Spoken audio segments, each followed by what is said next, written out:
Chapitre 8. Frustration. Lyra devait désormais s'habituer à cette nouvelle façon de voir sa propre histoire, et cela ne pouvait pas se faire en un jour. Considérer Lord Asriel comme son père, c'était une chose, mais accepter que Madame Coulter soit en réalité sa mère, voilà qui était beaucoup moins facile. 2 mois plus tôt, elle s'en serait réjouie, bien évidemment, et cela ne faisait qu'accroître sa confusion. Mais fidèle à elle-même, Lyra refusa de se tourmenter plus longtemps, car il y avait la ville de Fen à explorer et beaucoup de jeunes gitans à impressionner. Et avant la fin des 3 jours, elle avait réuni autour d'elle une petite bande de chenapans, grâce aux histoires de son père, cet homme si puissant, emprisonné injustement. Un soir, l'ambassadeur de Turquie était invité à dîner à Jordan College. Il avait reçu ordre du sultan lui-même d'assassiner mon père, et il portait au doigt une bague creuse remplie de poison. Lorsqu'on servit le vin, il fit semblant de tendre la main au-dessus du verre de mon père, et y versa discrètement le poison. Son geste fut si rapide que personne ne s'en aperçut.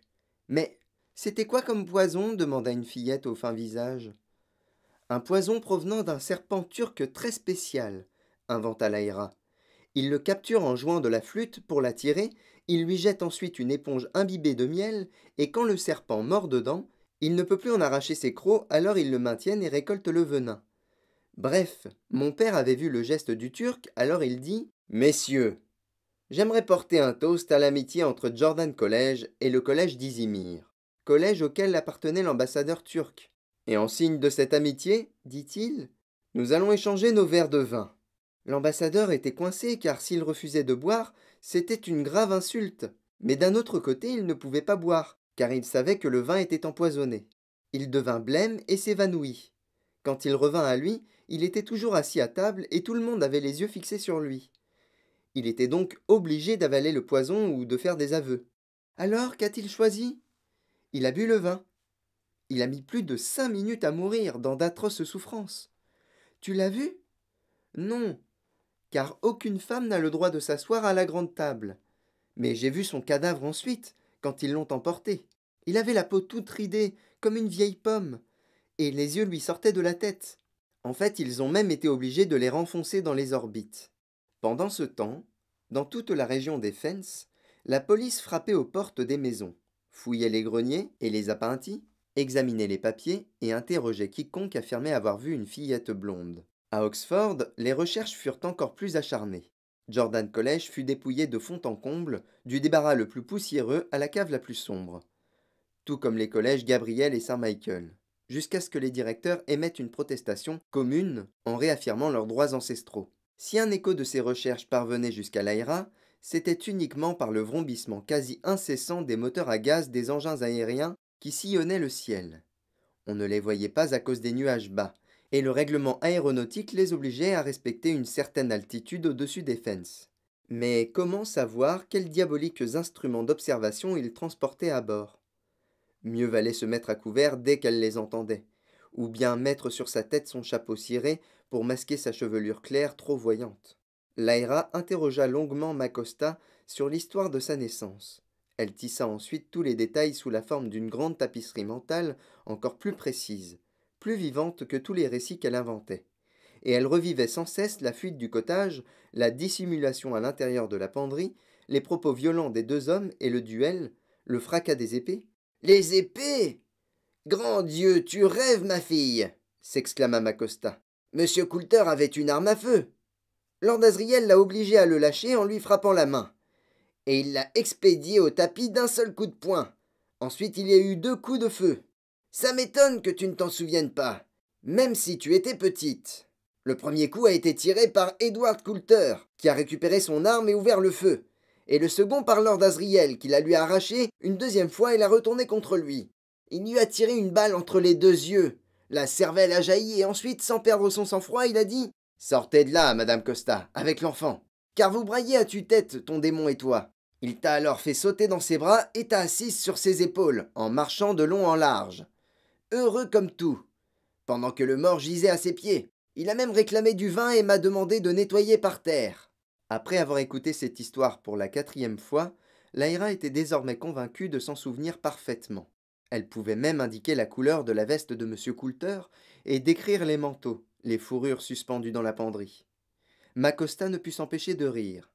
Chaque fois qu'elle était seule, Lyra déballait l'alétiomètre et l'observait longuement, comme une amoureuse contemple la photo de son bien-aimé. Ainsi, chaque dessin avait plusieurs significations, hein, se disait-elle. Pourquoi ne pourrait-elle pas les déchiffrer? N'était-elle pas la fille de Lord Asriel? Repensant à ce qu'avait dit Farder Coram, elle tenta de concentrer ses pensées sur 3 symboles, choisis au hasard, devant lesquels elle disposa les 3 aiguilles. Elle s'aperçut alors qu'en tenant simplement l'alétiomètre dans ses paumes, en le regardant paisiblement, la grande aiguille se déplaçait d'une façon moins aléatoire. Au lieu de tournoyer frénétiquement, elle glissait lentement d'une image à une autre. Elle s'arrêtait devant 3 dessins, parfois 2 seulement, parfois 5 ou plus, et même si Lyra n'y comprenait rien, cela lui procurait un sentiment de calme profond et de jubilation qu'elle n'avait jamais connu. Pantaleimon se penchait au-dessus du cadran, parfois chat, parfois souris, suivant du regard les déplacements de l'aiguille, et une fois ou deux, ils partagèrent une vision fugitive, comme si un rayon de soleil avait soudain traversé les nuages pour éclairer une chaîne de montagnes majestueuses, au loin, inaccessibles et inconnues. Dans ces moments-là, Lyra se sentait parcourue des mêmes frissons délicieux qu'elle avait ressentis toute sa vie en entendant prononcer le mot Nord. Les 3 jours s'écoulèrent ainsi, avec énormément d'allées et venues entre les innombrables bateaux et le Zal. Puis vint le soir du 2e grand conseil. Le temple était encore plus bondé que la fois précédente, mais Lyra et les Costa arrivèrent suffisamment tôt pour s'asseoir au premier rang, et dès que les lumières vacillantes montraient que l'endroit était plein à craquer, John Fay et Farder Coram firent leur apparition sur l'estrade et prirent place derrière la table. John Fay n'eut pas besoin de réclamer le silence. Il posa simplement ses grosses mains à plat sur la table, en observant la foule, et le brouhaha cessa. Vous avez fait ce que je vous avais demandé, dit-il, et même au-delà de mes espérances. Je vais maintenant appeler les chefs des 6 clans, qui viendront ici remettre leur or, et indiquer le nombre de leurs recrues. Nicolas Rogby, à toi de commencer. Un solide gaillard à la barbe noire grimpa sur l'estrade et déposa un gros sac en cuir sur la table. Voici notre or, déclara-t-il. et nous en ferons 38 hommes. Merci, Nicolas, dit John Fay. Farder Coram prenait des notes. Le premier homme alla se placer au fond de l'estrade, tandis que John Fay appela le second, puis le troisième, et ainsi de suite. Chacun déposa un sac sur la table en annonçant le nombre d'hommes qu'il pouvait rassembler. Les Costa faisaient partie du clan Stefanski, et bien évidemment, Tony avait été un des premiers à se porter volontaire. Lyra vit son démon faucon danser nerveusement d'une patte sur l'autre et déployer ses grandes ailes au moment où le chef de famille déposait devant John Fay l'argent des Stefanski et la promesse de 23 hommes. Quand les 6 chefs de clan se furent succédés sur l'estrade, Farder Coram montra sa feuille à John Fay, qui se leva pour s'adresser de nouveau à l'auditoire. Mes chers amis, nous avons réuni 170 hommes. Je suis fier de vous et je vous remercie. Quant à l'or, je suis certain, à en juger par le poids des sacs, que vous avez puisé profondément dans vos coffres. Et pour cela aussi je vous adresse mes remerciements les plus chaleureux. Voici maintenant ce que nous allons faire, ajouta-t-il. Nous allons affréter un bateau et mettre le cap au nord, nous retrouverons les enfants et nous les libérerons. D'après ce que nous savons, nous serons peut-être obligés de nous battre. Ce ne sera pas la première fois ni la dernière, mais jamais encore nous n'avons eu à combattre des ravisseurs d'enfants, et nous devrons rivaliser d'habileté. Mais nous ne reviendrons pas sans nos enfants. Une question, Dirk Vries? Un homme se leva pour demander. Lord Fay, savez-vous pourquoi ils ont enlevé ces enfants? Il s'agit, paraît-il, d'une question théologique. Il procède à une expérience. Mais nous ignorons de quelle nature. Pour être totalement franc, nous ne savons même pas si ces enfants sont martyrisés ou pas. Mais quoi qu'il en soit, ces individus n'ont pas le droit de venir arracher en pleine nuit de jeunes enfants au cœur de leur famille. Oui, Raymond Van Guerit, l'homme qui avait déjà pris la parole lors de la première réunion, se leva et dit « Cet enfant recherché dont vous nous avez parlé, Lord Fay, est assise ici même au premier rang. J'ai entendu dire que la police mettait sans dessus-dessous les maisons de tous les habitants des environs des Fens à cause d'elle. J'ai entendu dire également qu'une loi était présentée au Parlement, aujourd'hui même, afin d'abroger nos privilèges toujours à cause de cet enfant. Oui, mes amis, dit-il en haussant la voix pour couvrir les murmures d'étonnement et d'indignation. Ils vont voter une loi qui supprimera notre droit d'aller et venir en toute liberté. Nous avons donc le droit de savoir, Lord Fa. Qui est cet enfant, à cause de laquelle nous risquons de perdre tous nos privilèges? Ce n'est même pas une des nôtres, paraît-il.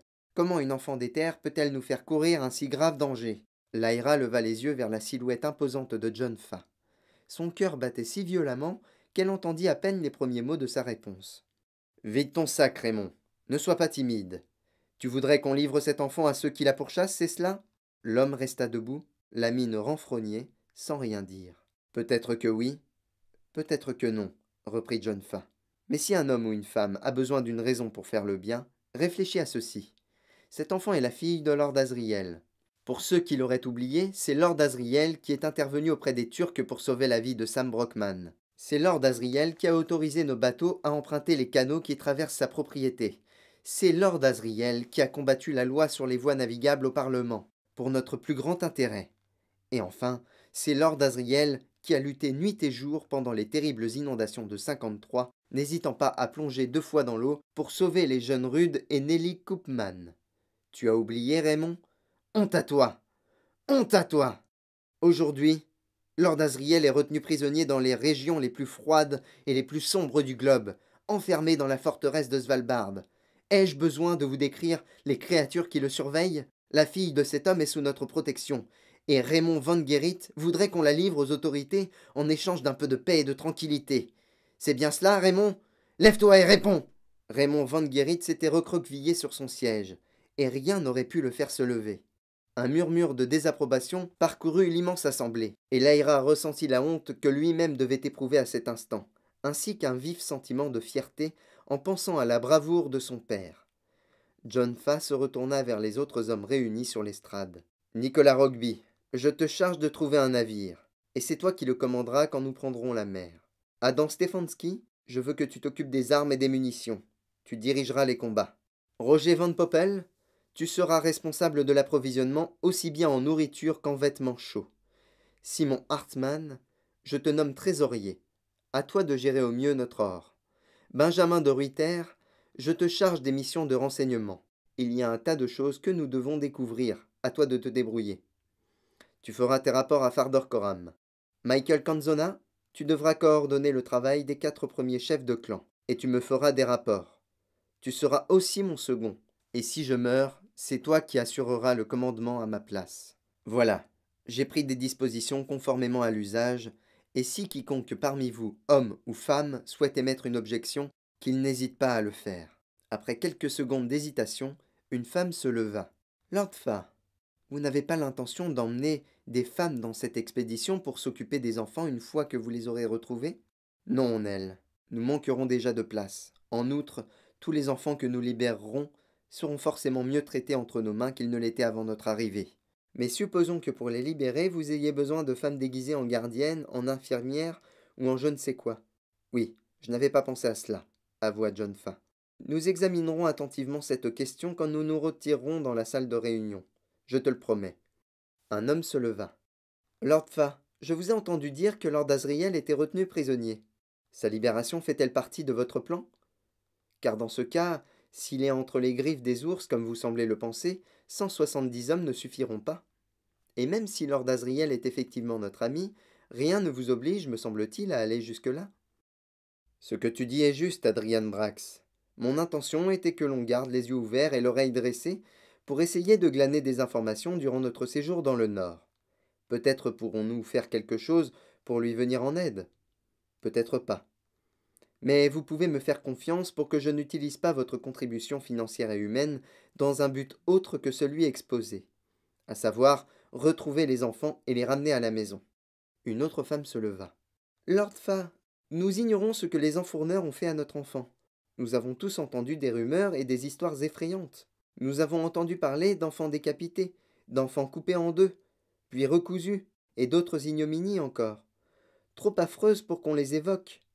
Je suis sincèrement désolé de causer du tourment à certaines personnes, mais nous avons tous entendu ces histoires et je veux que les choses soient clairement dites. Si jamais vous deviez découvrir la confirmation de ces horreurs, Lord Fa, j'ose espérer que votre vengeance sera à la hauteur du crime commis.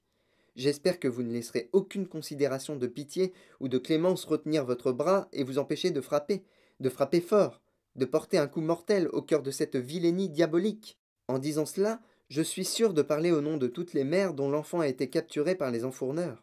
Elle se rassit au milieu d'un puissant murmure d'approbation. Dans tout le temple du Zal, des têtes acquiescèrent. John Fa attendit que le silence revienne. Rien ne retiendra ma main, Margaret, dit-il, excepté le bon sens. Et si je retiens ma main dans le nord, ce sera pour frapper encore plus fort dans le sud. Frapper prématurément serait aussi néfaste que frapper à 100 kilomètres de la cible. Ton discours est le fait d'une passion brûlante, c'est certain. Mais en cédant à cette fougue, mes amis, vous céderez à cette faute contre laquelle je vous ai toujours mis en garde. Vous placerez l'assouvissement de vos passions au-dessus du travail à accomplir. Or, dans ce cas précis, notre travail consiste d'abord à sauver, ensuite à châtier. Il ne s'agit pas de satisfaire vos désirs de vengeance. Nos sentiments ne comptent pas. Si nous parvenons à sauver les enfants, même sans pouvoir châtier les enfourneurs, nous aurons atteint notre but principal. Mais si nous choisissons de punir d'abord les enfourneurs, et si à cause de cela nous perdons notre seule chance de sauver les enfants, ce sera un échec. Toutefois, Margaret, sois assurée d'une chose. Quand sonnera l'heure de la vengeance, nous frapperons si violemment que leurs cœurs succomberont de frayeur. Nous saperons leurs forces, nous les laisserons en piteux état, brisés et broyés, lacérés en 1000 morceaux, éparpillés aux 4 vents. Mon maillet a soif de sang, mes amis. Il n'en a pas savouré une seule goutte depuis que j'ai massacré le champion des Tartares. Accroché dans mon bateau, il rêve et il sent l'odeur du sang dans le vent qui souffle du nord. Il s'est adressé à moi cette nuit, il m'a parlé de sa soif, et je lui ai répondu « Bientôt, mon ami, bientôt. » Tu as 1000 raisons de t'inquiéter, Margaret. Mais ne crains pas que le cœur de John Fa soit trop faible pour frapper, le moment venu. C'est la raison qui décidera du moment opportun, pas la passion. Quelqu'un d'autre souhaite-t-il s'exprimer? Parlez librement. Comme personne ne se manifestait, John Fa fit sonner la cloche qui marquait la fin de la réunion, en la brandissant avec force au-dessus de sa tête. Les tintements se répandirent dans la salle et firent trembler la charpente du toit. Il quitta ensuite l'estrade pour s'enfermer dans la salle de réunion, en compagnie des chefs de clan. Laïra était déçue. Pourquoi n'avait-il pas besoin d'elle? Quand elle posa la question à Tony, il éclata de rire. Ils doivent dresser des plans maintenant, dit-il. Tu as rempli ton rôle, Laïra, autour de John Fa et du conseil. Mais je n'ai encore rien fait, protesta Laïra, tandis qu'elle suivait les autres dehors à contre-cœur, puis empruntait la route pavée conduisant à la jetée. Je me suis seulement enfui de chez Madame Coulter. Ce n'est qu'un début. Je veux aller dans le nord, moi aussi. Tu sais quoi? Dit Tony. Je te rapporterai une défense de morse, c'est promis. Laïra fit la moue. Pendant ce temps, Pantalaimon s'amusait à faire des grimaces au démon de Tony, qui ferma ses yeux mauves d'un air méprisant. Laïra descendit jusqu'à la jetée et traîna un instant avec ses nouveaux compagnons de jeu, qui s'amusaient à balancer des lampes retenues par une ficelle au-dessus de l'eau noire, afin d'attirer les poissons aux yeux globuleux qui remontaient lentement vers la surface et d'essayer de les embrocher avec des bâtons taillés en pointe, sans succès. Laïra, elle, ne pensait qu'à John Fa et au chef de clan, et finalement, elle remonta discrètement sur la route pavée jusqu'aux Halles. La fenêtre de la salle de réunion était éclairée. Celle-ci était malheureusement trop haute pour qu'on puisse voir à l'intérieur. Mais la fillette entendait le bourdonnement des voix. Alors, elle marcha jusqu'à la porte et frappa avec détermination, 5 fois. À l'intérieur, les voix se turent. Une chaise racla le plancher et la porte s'ouvrit, déversant un flot de lumière chaude sur le perron humide. Oui, fit l'homme qui était venu ouvrir. Derrière lui, Laïra apercevait les autres hommes assis autour de la table, devant des sacs d'or soigneusement empilés, des feuilles de papier, des crayons, des verres et un pichet de genièvre. « Je veux aller dans le nord, déclara Laïra d'une voix forte, pour que tous puissent l'entendre. Je veux vous aider à libérer les enfants. C'était mon but quand je me suis enfui de chez Madame Coulter, et même avant, j'avais l'intention de libérer mon ami Roger, le garçon des cuisines de Jordan College, qui a été enlevé. Je veux vous aider. Je m'y connais en navigation et je sais effectuer des relevés embaromagnétiques de l'aurore. Je sais ce qu'on peut manger dans un ours et un tas d'autres choses très utiles. Si en arrivant là-bas vous vous apercevez que vous avez besoin de moi, vous regretterez de m'avoir laissé ici. Comme l'a dit cette dame tout à l'heure, il vous faudra peut-être des femmes pour tenir un rôle, et peut-être des hommes aussi. On ne sait jamais. Vous avez tout intérêt à m'emmener, Lord Fa. Mais pardon de vous avoir interrompu. Tout en parlant, Lyra était entrée dans la pièce. Les hommes et leurs démons la regardaient, certains d'un air amusé, d'autres d'un air agacé, mais elle n'avait d'yeux que pour John Fa. Pantalaimon était assis dans ses bras, ses yeux de chat sauvage lançant des éclairs verts. John Fa lui répondit. Lyra, il n'est pas question de t'entraîner au cœur du danger. Inutile de te faire des illusions. Tu resteras ici à l'abri pour aider Macosta. Voilà ce que tu vas faire. Je suis en train d'apprendre à déchiffrer l'alétiomètre. Ça devient plus clair de jour en jour. Vous en aurez forcément besoin. Forcément. John Fa secoua la tête. Je sais que tu rêvais d'aller dans le nord, mais je suis convaincu que Madame Coulter elle-même ne t'y aurait pas emmené. Si tu veux vraiment voir le nord, il faudra attendre la fin de cette période troublée. Allez, fiche le camp. Pantalaimon cracha doucement, mais le démon de John Fa quitta le dossier de la chaise et vola vers eux en agitant ses grandes ailes noires, non pas de manière menaçante, mais plutôt pour leur rappeler les bonnes manières. Lyra tourna les talons, tandis que le corbeau planait au-dessus de sa tête. La porte se referma derrière elle avec un petit claquement inflexible. On ira quand même, dit-elle à Pantalaimon. Qu'ils essayent donc de nous en empêcher. On va voir ce qu'on va voir.